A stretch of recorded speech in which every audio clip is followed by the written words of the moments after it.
Hoping you've had a fantastic week. Time for us to catch up with what has been happening in the sporting world. My name is Nation Owano and welcome to Metropole Sports Center. Ahead on the show, the following are some of the things that you're going to be talking about.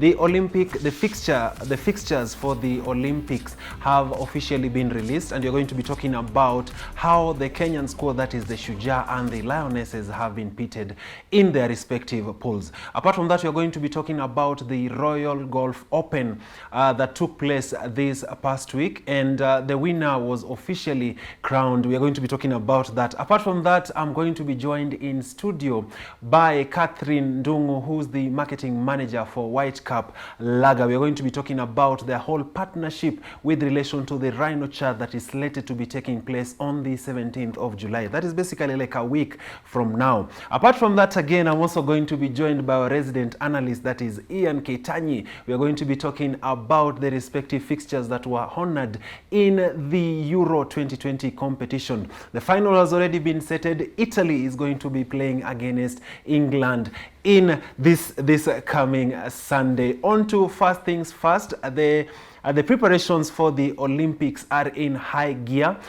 This is because the national team is set to be flying out of the country to go to their training camp. Just before we talk about that, yesterday the team was treated to the official launch of the kits at State House, Kenya. Important to mention that Andrew Amonde has been mentioned as the team captain and the overall captain for the team Kenya as they head into Tokyo, Japan for the Olympics. Some of the people that have been mentioned in the Shujaa squad is Andrew Amonde, Collins Injera, and Willie Ambaka. Also in the squad is Vincent Onyala, who's also a friend of the show and plays for KCB. That's just some of the people that have been named into that squad. Just before we talk about the pollings, this is how the activity took place, and this is President Uhuru Kenyatta officially releasing the team for the Olympics. We have all remained confident in the abilities of our sportsmen and women, and our history in athletic competition is well known. Our victories celebrated globally, and we are certain that this team will also bring the same glory to our country. I wish to each and every one of you success as you head to Tokyo, and we all look forward to welcoming you back home and celebrate your wins at the 2020 Olympics. Important to mention that the Shujaa team has been put in Pool C, where they're going to be squaring it out against South Africa, USA, and Kenya.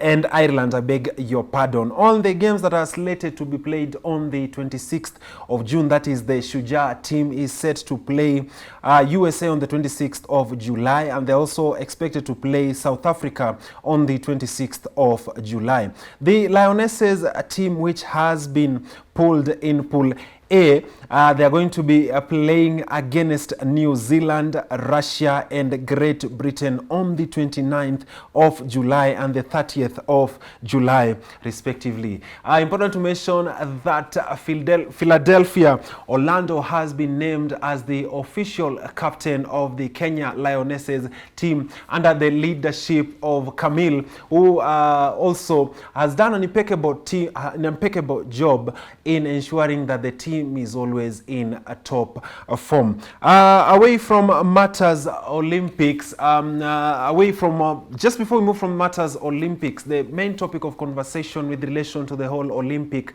issue is the state of emergency that has been declared in some of the cities in Tokyo.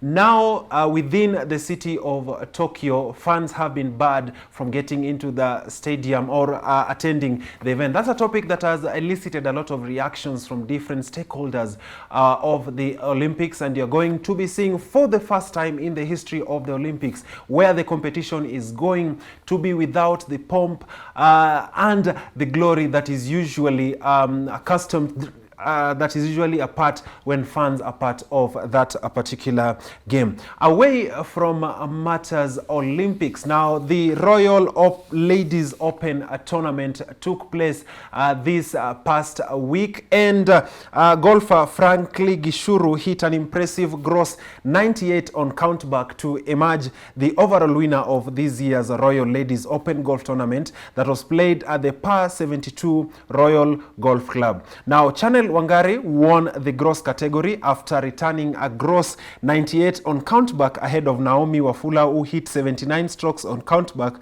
to beat Sarah Kanyereri, who came in third. Now, Doris Midewa was the winner of the net category after returning a net 72 handicap ahead of Jennifer Ngure, who managed 73 handicap. Nancy Werimo returned a net 74 to come in third. This year's competition was sponsored by Johnny Walker that brought together 168 female golfers from across Kenya. That is an impeccable support for the sporting in the country. This has been fairly impressive, or has been good for the sporting scene in Kenya, because two weeks ago we had the Safari Rally that saw a record number of people traveling all the way to Naivasha to attend that particular event. Now, also, on what you're going to be talking about today is the Copa America Games competition, or that is currently ongoing. Now, Brazil and Argentina are going to be squaring it out in the finals that are expected to be played this coming week. Now, the following is just the fixture score of how the games that were played. That is Brazil versus Peru. The game ended 1-0, and Argentina versus Colombia. The teams by the end of the extra time had a draw of 1-1, and they had to go into penalties, where Argentina, that was led by Lionel Messi, managed to book a slot for the final, where they're going to be squaring it out with Brazil. Well, that particular story wraps up the first part of Metropole Sports Center. We do take a short commercial break. After the break, I'm going to be joined by Catherine Ndungu, who's the marketing manager of White Cup Lager. We are going to be talking about the Rhino Charge event that is expected to be taking place on the 17th of July in Baringo. See you after the break.